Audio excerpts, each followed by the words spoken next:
and welcome to Uncorking a Story. I'm your host, Mike Carlin, and today I'm uncorking the story of Christina Sweeney Baird about her debut novel, The End of Men. The central question of this book is, what would our world truly look like without men? And I find that kind of disturbing, but I also find it kind of fascinating. I think it is a really interesting premise. There is a deadly virus on the loose that only kills guys. Don't know how I feel about that. I don't know, but it's a good read. It's actually a very good read. It's got a lot of advanced praise, and it's available wherever books are sold starting April 27th. So you could go to your local mom and pop bookshop, hopefully, and pick that up on April 27th. If you have to order it online, of course, you can order it at Amazon as well as bookshop.org. When you do things, when you order things at bookshop.org, they kick back a little money to your local bookstores.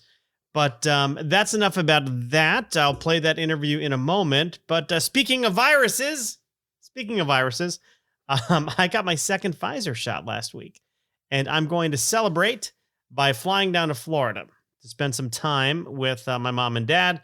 They're both in their late 80s. And, like many people, not being able to spend time with loved ones has been one of the hardest things about the COVID-19 pandemic. Now, during that time, last September, October timeframe, my father got very, very sick with a blood infection. And, he's my mother's primary caretaker. Like, their roles have totally changed. She always took care of him, a dutiful wife, took care of him and all of his needs, all of our needs as kids. But now tables have turned. He's taking care of her. She's got some short-term memory issues. It's actually very sad. But when he was out of commission, he was in the hospital for a couple of weeks. I felt totally helpless. I could not fly down to help out. My wife is high risk for COVID-19, and frankly, I was scared to bring something back to her, but also scared to bring something down to them. Thankfully, though, my twin brother Jimmy and my sister Mia really stepped up, and actually my nephew Tom, my brother Jimmy's son, really stepped up to help out, and I'm very grateful for them. But it's a terrible feeling. It's a terrible feeling to want to help and not be able to help. And I know I'm not alone in that. But I am excited. I'm excited to go down on Monday, flying out of Westchester Airport. Good rates on JetBlue. And I'm sure I'm going to spend most of that first day fixing some kind of tech issue, right? I mean, I know that there's something wrong with the computer, or Netflix isn't working on one of the TVs, or I have to do the tutorial on how to log into Amazon Prime again. But that'll be fine. I'm actually also going to go into the refrigerator and probably do some cleaning out there. Expired. Thanks, Aunt Bonnie. God, I love those Geico commercials. I mean, they have a couple of stinkers every now and then, but man, their ad agency. Yeah, they say advertising is dead. No way. That, those commercials are great. So let's see. Another news, since I'm fully vaccinated, I can get back to the stand-up circuit again. Very excited to rejoin my friends in the Connecticut comedy scene. And I think, we all need a laugh right now. Who doesn't need a laugh? So it'll be a good thing to get out there and start trying to make people laugh anyway. Anyway, that's enough of an intro for me. I'm actually running out to meet a client for lunch, which is something I haven't done in 14 months. So if you will, sit back, relax, and enjoy my conversation with litigator turned author, Christina Sweeney Baird.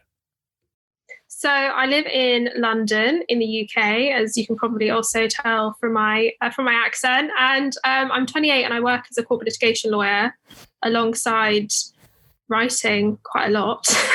So I do feel like quite a busy person at times. But yeah, I adore writing, and I'm very excited to be I feel like with writing, there's such a delay to the process, so it feels very, very exciting to kind of finally be talking about this book that I've been writing for quite a long time. And it is obviously, not to use the cliche, but it is a dream come true. So yeah, lawyer, author, person who lives in London and quite likes lipstick and going out for drinks with their friends is probably decent. When you were younger, when you were a kid, did you want to be a lawyer? Was that your dream? Did you want to be a writer? What did you want to be? I always felt like it would be quite odd if I was I was 5 years old and just dreamed of being a lawyer. So I definitely dreamed more of being an author, but my parents are both lawyers. So I kind of grew up, my mum's a law professor and my dad is a solicitor. So I definitely grew up in a house where it was talked about all the time. And I really enjoy law. I find it very interesting. But I love books. I always did. I journaled from a really young age. I've got a whole shelf of journals from the age of 8 to now. So I definitely kind of always liked words and using words in some way. Always read all the time and kind of just built up, I think, in terms of writing. I wasn't sitting there as a 5-year-old going, I want to be an author. But quite gradually over the course of being a child and kind of in my teens was going, I think that this is something that I want to do, and kind of practicing secretly. And I always think with writing, it is something that it tends to just build up over a long period of time until you're actually, writing a novel as an adult.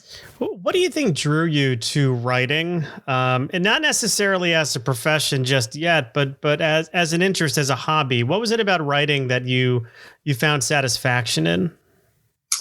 I think it's a combination of things. I like processing things through words. And I think that's quite common for anyone who likes writing, that idea of kind of, an artist might, use as images or color or whatever on lines. And, the people have different ways of expressing themselves. And for me, I'm very comfortable with words. So I think that was partly it. And then I think there's also, as you read, as you get older and you kind of keep reading and discovering new books, though I think for me, there was a kind of flipping point when I was 13 where I started reading and going, hang on, I actually want to write things as well. I want to create my own stories as well as just reading these books that I love and that make me feel kind of joy and make me laugh and make me cry. So I think it was a combination of enjoying words and then also just suddenly going, well, I've got ideas actually as well, and I want to write them down. I want to try and do this myself. Do you remember, and are you brave enough to share any of what some of those early ideas were when you were 13 years old? So I'm trying to think.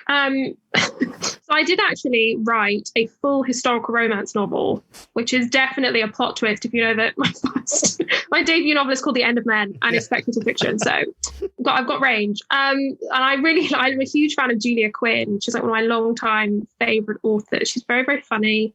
And she's obviously very famous now for writing Bridgerton. But that was actually a big thing for me. And I think I always say to people who are trying to become writers and maybe aren't sure what genre to start in, that starting with genre fiction that you're very comfortable with is quite a good idea, whether that's crime or a thriller or romance, because there's kind of a structure to it. So with a romance novel, for some reason, these two people cannot be together. And from A, them not being together, we need to get to B, them being together and happy. So if you're starting and trying to write your first novel, as I did, it's actually quite nice to have that structure. It gives you kind of a boundary to work within. So I did write a full historical romance novel. I wrote the beginnings of quite a few historical romance novels. And that was actually kind of how I learned to write a novel. Okay. And then I flipped a little bit to speculative fiction. What did you do with those? Did you try and publish those, or did you just keep those for yourself? I actually did try and publish the first one. There really wasn't very much of a gap between. Well, I say that the first full novel that I actually finished, I had written, as I think a lot of people do, through my teens and my early 20s. I had the kind of beginning, the first few chapters of a lot of novels. But the first novel I actually finished, I wrote from the age of 22 to 24. And it was complete. And I thought, maybe this is decent. It felt silly to not query it when I'd done the work to finish it. But I was already working on End of Men, I'd already had the idea of End of Men. So I actually queried it to maybe only 6 or 7 agents, and obviously didn't get an agent. I'm glad I didn't, because it's all worked out. But I had a few very positive responses, which I think only writers will know that oddly getting a rejection, if it's a positive rejection, can be very, very encouraging. And I had a few people who went, I'm not going to sign this, but I think you can write. I think this is good. I think this is interesting. And that was actually very encouraging at the time. Yeah, kind of the difference between getting a no with some feedback versus getting a no from a form letter. Exactly. And knowing the numbers that of people, that the numbers of submissions that agents get, for example, if you do, I think, get a response that goes, hey, by the way, you are a good writer, and I'm not going to take this on, or I want to see the full manuscript, but I'm not going to sign it. I think you should change these things. Yeah. If anyone is getting that, you should take that as a very good sign, because, numbers wise, they just don't have time to actually provide that to that many people. Right. So now you're working as a lawyer. You said you had the idea for The End of Men. Sounds like when you were in your mid 20s. Yeah, so I'm 20. I just turned 28, and I had the idea for End of Men in kind of early 2018. Yeah, 2018. So I was 25. And I thought about it. I very quickly knew that was a good idea. Like, on that very simple question of, does that book exist? No. I want to read that book. Mm-hmm. Okay. I should write that book. So I had the idea and immediately went, I'm going to write that, but was very determined to finish a novel. I was very worried about constantly jumping between ideas. And I can't remember. I think it's a Julia Quinn quote, but I'm always conscious because I think I might be misappropriating this. But I think she said, finish the damn book. There's too many first chapters in the world. And I really took that to heart. I thought, I cannot just keep not finishing books. So I had the idea and thought, right, I'm going to finish this first novel, the historical romance, and then start working on End of Men. So it kind of bubbled away in my brain for about 6 months, which I actually think was really helpful, kind of just having that time to think about it, think about ideas. And it meant that when I started writing, actually quite a lot of that thoughtful, imaginative work had been done. Did you work from an outline for The End of Men, or did you just have the premise in your head and kind of I don't want to say made it up as you go along? That's trivializing it, but did you have an outline at all for it? I kind of did and I didn't. I didn't have a proper plan, and I have to say that I've tried plans, and I find that they just don't really work for me that well. It just tends to mean that I end up writing a book that shouldn't really be the book that it is, and then it has to be rewritten. But what in the first draft, which was quite different, the draft that got me signed with an agent, which is quite different from the book as it is now, what I had done was that the first kind of opening chapter was essentially a prologue, and it was basically kind of in the style of like a UN report saying, this is what this book is, and this is the story of the plague. So in an odd way, it kind of spoiled, to be clear, that the version of that is being published does not do that, but it kind of spoiled what the whole book was going to be, which was not very good from a reader's perspective, but from a writer's perspective was really useful. So that first 4,000 words I wrote was actually a very helpful crystallization of what the story of the plague is over the course of those 6 years. And actually that ended up being in many ways the kind of North Star that I used as a plan, essentially. Yeah. How did you find writing it while you're writing it and going through the publishing process, seeking the agent, while you're also maintaining a career as a lawyer?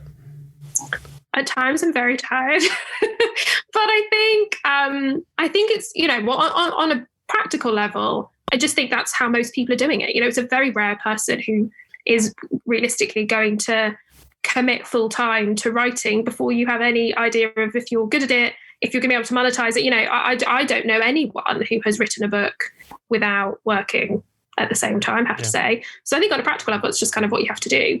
But I actually think it's quite helpful. I can't imagine right now, at least in my life, sitting down and every day having total reliance on what I'm writing. And I have an agent and I am being published. I cannot even imagine sitting there every day, at my laptop before having an agent, having all of that pressure on one book. I think that would be just too much. And I'm very much a night owl. I think that's very helpful. Everyone has different ways of doing things. I have a friend who has written several novels and everything has been done in the morning. So you just have to find a way that works for you. But for me, evenings, nighttime, weekends is actually a really productive time for me. And the two things, I think they kind of benefit each other. If you have a bad day at work, it's kind of nice to be like, well, I've got this other thing to do tonight and I did well and I wrote 2,000 words, and vice versa. If editing is a nightmare, you kind of go, well, I can go to work tomorrow and think about something else. Right.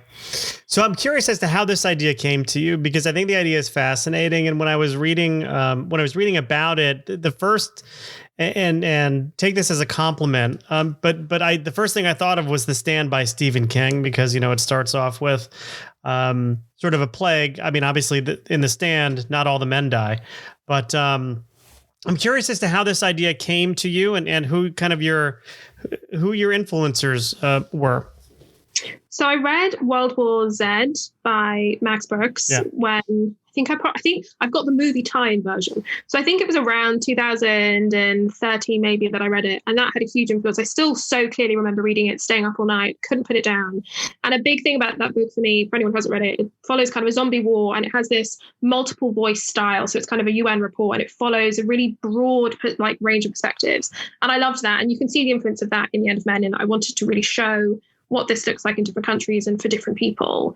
And so that had a really big impact. And I didn't actually read a huge amount of speculative fiction or sci-fi back then. So the fact that I kind of read it at all, I think had an impact. And then I read The Power by Neil Alderman in early 2018, and that blew my mind. I think the fact that she used speculative fiction as a way to explore gender and how men and women interact in society was so influential. My brain kind of merged, I think, those two ideas of plague, how it, kind of changes the world in this way that you look at through broad perspectives, and then also having it affect men and women differently. So those were two huge influences. And then I also read Station 11 by Mr. John Mandel, which is one of my favorite novels now, when I was rewriting the book for my agent in autumn 2019. And that book, I think, is what it does brilliantly is it really combines speculative fiction, incredibly interesting what if question, basically, a virus has killed like 99.9% of the population, with really emotionally engaging characters. And it was very important to me that End of Men was both interesting speculatively, but also that it, it made you laugh, it made you cry, and that you connected with characters properly. And I think those three books are the touchstones for me, at least, in terms of inspiration. So that's the inspiration for it. But then there's the whole business of getting it published. And you did find an agent. How was the querying process for you on, for that manuscript at the time when it was a manuscript? Was it quick? Did you query a lot of agents? I'm curious as to how that went down. I have to say I was really fortunate. It was quick. And I think from the point of querying, I knew that I was onto something because it just went very quickly. I did query a lot of agents. I'm quite an organized person. I made a spreadsheet of basically every literary agency in the UK, which was about 36. And then I chose my favorite agent from each of those and, did all the details of like authors that they liked, for example, and then divided them up into two categories. And category A was my first choice agents, and that was 20. And I submitted queries to all of those agents. And what I would have done, and this is what I actually advise people to do, is that had I gotten 20 no's, I would have then paid a professional editing service to look at the manuscript and then rewritten it and submitted to those other 16. So there was method to madness. But I was very lucky. I got, in the end, I got 7 full manuscript requests and 4 offers. And it just went quite speedily. So I was very fortunate that I had full manuscript requests kind of within, I think, 2 days, and had an offer within about a week. And then it just kind of, a lot of agents want you to tell them once they have, once you've had an offer from someone else. So that it becomes this kind of virtuous circle where once you start getting offers, it tends to speed the whole thing up. And I signed with my dream agent, Felicity Blunt, Curtis Brown. So I was very much a kind of dream process. But having gone through it before with a different book where I didn't get an agent, I do feel like I have some perspective of how it can be, not quite like that all the time. Sure. And so then working with the agent, you mentioned you had to rewrite it for the agent based on the agent's comments. How did you take initially the notes that you were getting from them? Were you open to them, defensive to them? I'm sure my listeners want to know kind of what that process is like. I was honestly very open to comments, and that's partly because I know that identifying problems with manuscripts is not a strength of mine. So I'm very good at turning comments, but I'm not. So I'm a terrible beta reader. I do not advertise my services to anyone as a beta reader because I find it very difficult to identify structural issues. It's just not a strength of mine. So I kind of knew that I had done as much as I could with this manuscript, but the one that I queried with really wasn't that far off the first draft. So I kind of, when my agent said, look, this is what I like and this is what I think we need to change, I went, that makes total sense. And I have to say she has perfect taste, and the book is so much better for input. And that, we're obviously we've worked on other things since, and I just trust her entirely. So I think maybe it would be different if you felt like you were a very, very good editor and you felt like you'd edited your own work, but there just has to be a level of objectivity. I just don't think that you as a person can ever, no matter how good you are, get the work to be as good as it can be on your own. So yeah, I was very open to it, but partly because editing's not my forte. Yeah. I think, for any writer. You have to have a little bit of ego because you're basically saying to the world, I've got something to say and you should listen to it. You should read it. You should enjoy it. But you also have to have that humility to say, I don't know everything and I do need some help. I do need, another perspective. And I agree. I mean, oftentimes if you go into it with the right mindset, your work can become stronger for, the critical feedback of other people. For sure. And I mean, that's the goal, isn't it? The goal has to be, I want the work to be as good as it can be. Because why do all that work to write, I think it was 87,000 words was the manuscript that I got signed with, and End of Men is now about 108,000 words. Wow. Why do all the work to write a novel, to then not let it become the best possible version it can be? And you can see that you kind of see it getting like tighter and better wound almost. It's almost like a clock mechanism where as each, because I, for example, when I went through editing with my editors themselves, my publishers, I have a UK, Canadian and US editor. So all three people kind of gave their input, which is again really helpful to get this like multitude of perspectives. And you can just see the bits that they go, let's cut this out. I think it's going to be better without that. Or can we change this perspective? This bit's a bit flat. And it just gets better and better. So the goal has to be, how do we make the work better? Not, I need to hang on to this in the form that I imagined it to be. Yeah. Yeah. So let's talk about the story a little bit. So the title is very descriptive. The End of Men. How has the sort of the notion of that been received so far? I mean, I know the book isn't out yet, but I know you've got some early, very positive reviews out there. Let's talk about the notion of it. Would the world be better without us, without me? Well, I think one of the things I found is that I've only had kind of positive feedback in terms of the actual concept, which is very nice. And I've not had anyone kind of accuse me of misandry, probably because when you read the book, it's so instantly clear, I think, that this is not at all a book that is saying that the world would actually be better without men. It's a book that explores what the world would look like if 90% of the world's men died. But from the get-go, you have characters who are trying to keep their husbands and their sons and their friends and their brothers safe, who are dealing with loss and bereavement. So it's not this kind of utopian idea of, haha, the men are dead. It's really an exploration of grief, loss, hope, resilience in this speculative, interesting package. So there have been a lot of male readers, some of whom have gone, I didn't know if I was going to like this book, seeing as it's called The End of Men, and actually have gone, oh, it's been a really pleasant surprise to read it, and then find that it's actually a book that really is exploring gender dynamics, but is by no means saying that the world would be better without men. Gotcha. Okay. Well, it does sound fascinating. I have to say, have any, cause just even the way you describe it, I could see an on-screen adaptation, whether it's a mini series or a feature film. And has there been any interest there yet, or is that not something you could talk about?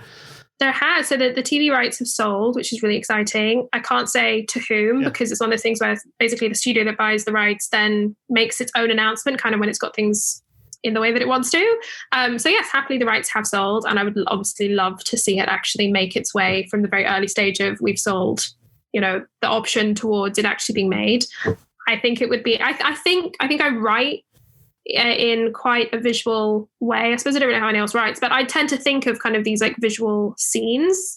And that's a big thing for my agent and I, is that she'll often kind of have an image that she thinks of, and then I'll kind of help to write that up. So I do think it kind of lends itself relatively easily to a TV show, but fingers crossed. Yeah. Well, that's very exciting, because I've talked to a lot of authors whose work has become feature films, and they're of course excited by it. But the other side of it is, okay, well, the books are always different than, let's say, the movie. And in my opinion, the books are always better than whatever winds up on screen. How much input do you think you might have when it comes to the teleplays or the screenplay adaptation? I just don't know at this stage, although I am formally a consultant. And when we went through the process of kind of talking to there were a number of different production companies that were interested, that was obviously something that came up. And the company that we went with basically said, well, you're the person that came up with this world. So obviously we want to make sure that we have your input, because it can only make it kind of richer and more interesting. So I'd like to be as involved as I can be, but also kind of just TBD as to how involved I actually will be. Sure.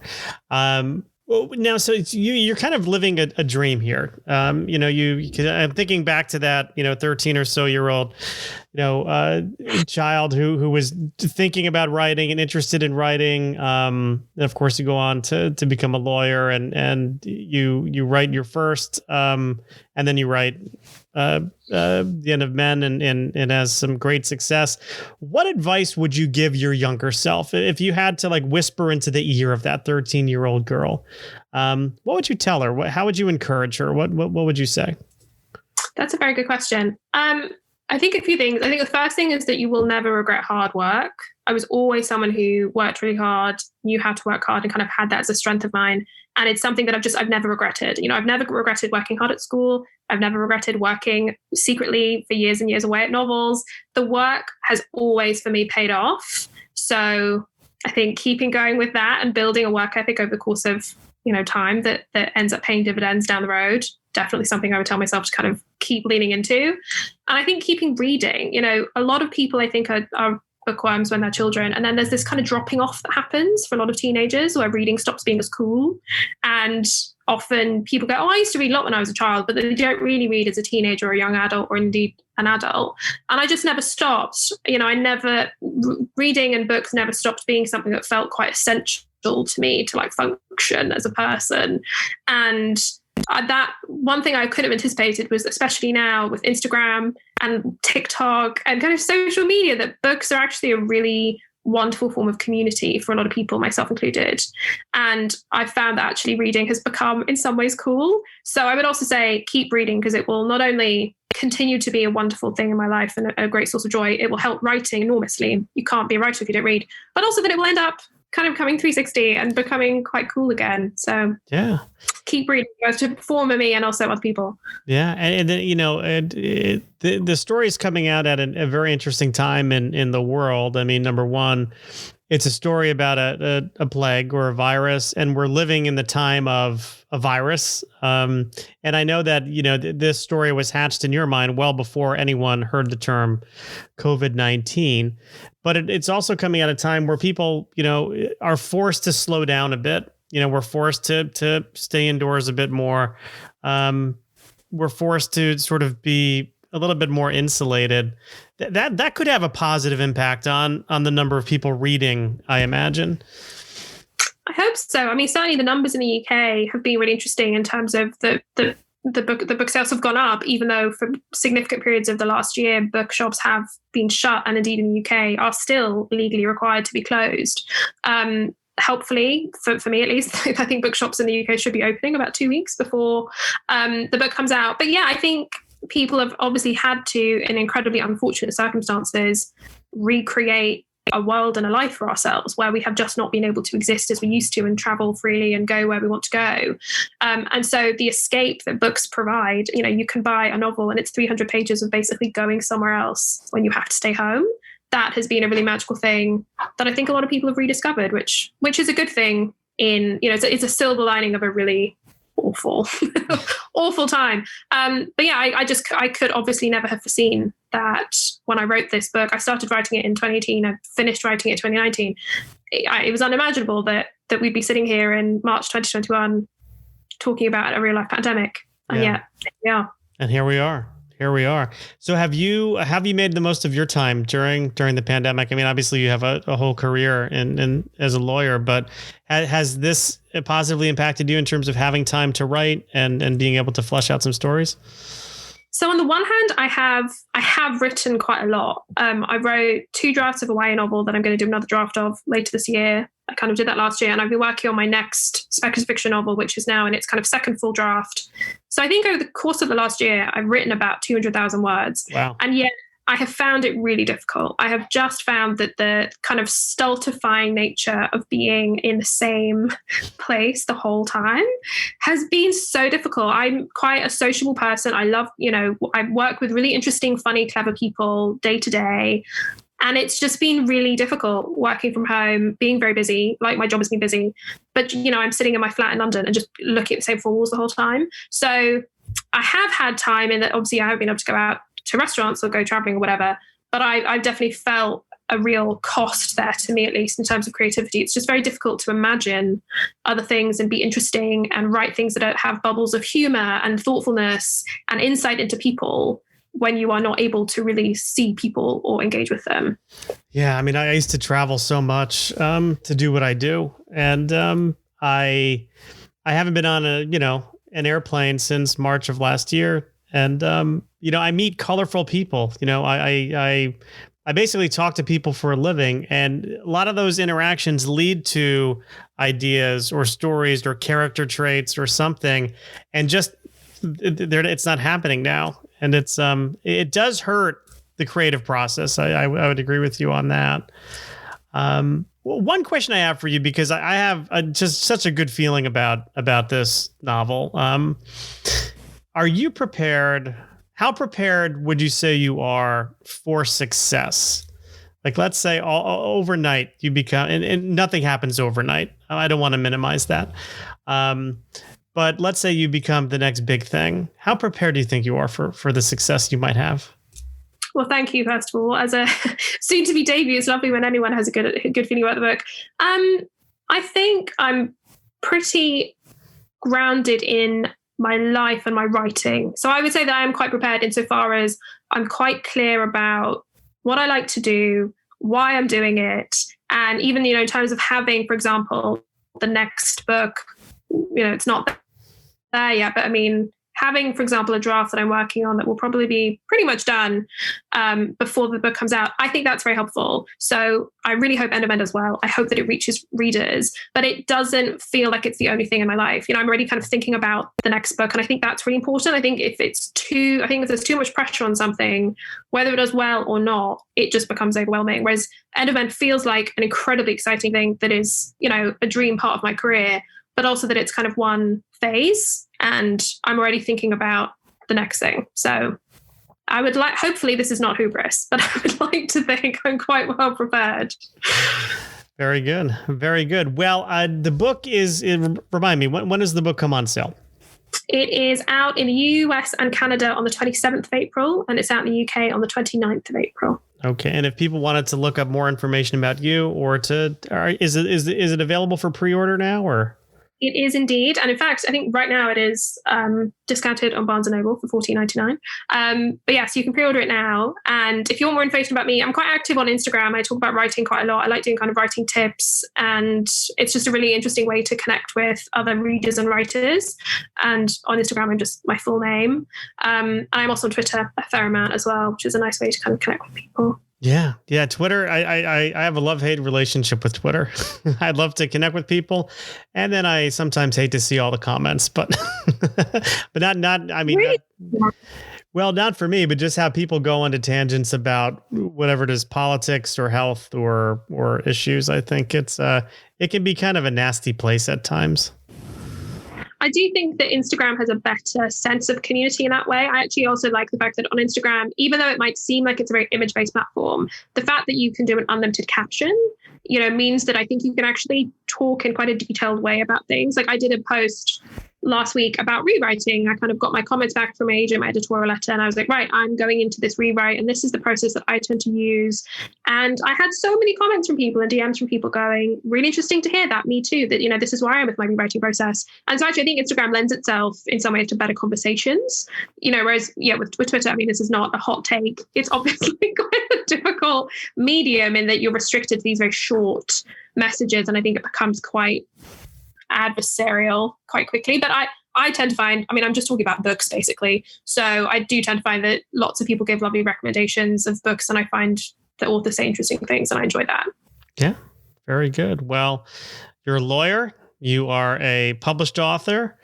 It sounds like you are an Instagram influencer at this point. I don't know if someone with like the number of followers I have can count as an influence, like the most micro influencer of the influencers. But I will take basically any opportunity to talk about books because it's very enjoyable. Well, very good. I wish you all the success with The End of Men. I know it will be successful. And I want to thank you for taking the time to chatting with me. Thanks so much for having me. It's been a pleasure. All right. So I just stopped recording.